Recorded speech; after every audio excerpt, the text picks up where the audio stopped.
Hi everyone, Dom here from Panasonic Europe, and in this video we're going to give you 4 tips to extend the life of your homemade bread from your Panasonic bread maker. One of the questions we get asked most is how long is my bread going to stay fresh before it goes stale? And typically when you're making homemade bread, because there's no preservatives or anything like that, you're going to look at about 1 to 2 days before it starts to go stale. But never fear, we have got some great tips for you to help extend the life of your homemade bread.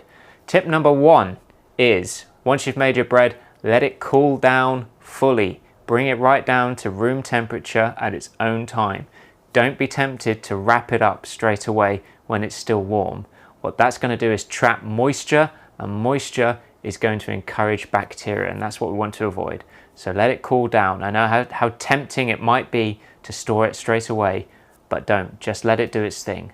Tip number 2 is, if you are going to wrap it, when it's cooled down, wrap it in cloth only. Don't try and wrap it in plastic. Again, plastic is going to encourage moisture and bacteria, so you can wrap it in a kitchen towel or something else for storage.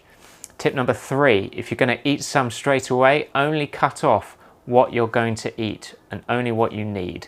Don't cut a load of slices and then leave them out. That's going to go stale. It's not going to be so great. So only cut what you need and what you're going to eat straight away. And tip number 4, freeze the rest. Bread freezes amazingly well. So whatever you're not going to have straight away, wrap that up in a freezer bag, pop it in your freezer, and it's going to keep really nicely in there. And as a bonus tip, if you do find that you have got some slightly stale bread that's a day or 2 old, you can revive it. Sprinkle it with a little bit of water, pop it in your oven or convection microwave at 180 degrees centigrade for between 5 to 10 minutes. You'll bring it back to life, I promise you. I hope that helps. I hope you enjoy those tips. Thanks so much for watching, and we'll see you in the next video.